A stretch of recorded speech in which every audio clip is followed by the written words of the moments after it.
Makinig ka. Andrew, nasasaktan ako! Nasasaktan ako! Bravo! Ate ko! Talagan mo! Ano ba akala mo mangyayari, ha? Ibubuhos ko lahat sa pamilya mo, tapos iiwan mo ako ng ganun lang!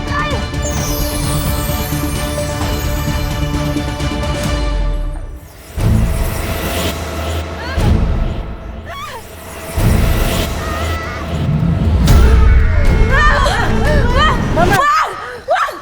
May pinabangungot po kayo. Trali kayo, pasok. Pansamantala muna kami makikitira ng mga anak ko sa'yo, ha? Siya nga pala ate, nakausap ko na yung kakilala ko. Sabi niya, tatanggapin ka na daw bilang konduktora.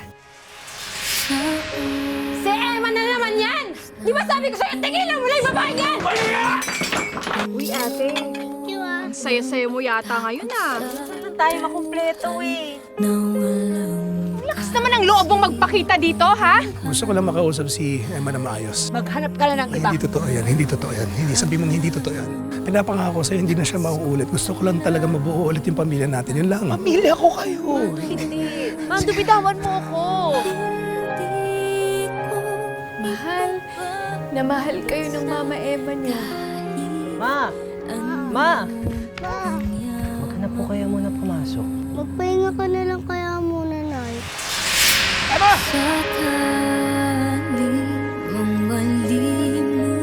Pati ba naman dito sa trabaho ko, magkugulo ka? Ano kaya pakialam ko dito? Bumaba ka na! Ako aalis dito. Nalalaman yung totoo! Tumawag ang pulis! Sabihin na to, ha! Isang konduktora na binuhusan ng gas at sinilaban ng buhay ng isang pasahero na dati niya palang live-in partner. At ang dahilan daw ng lahat, selos at sobrang pagmamahal.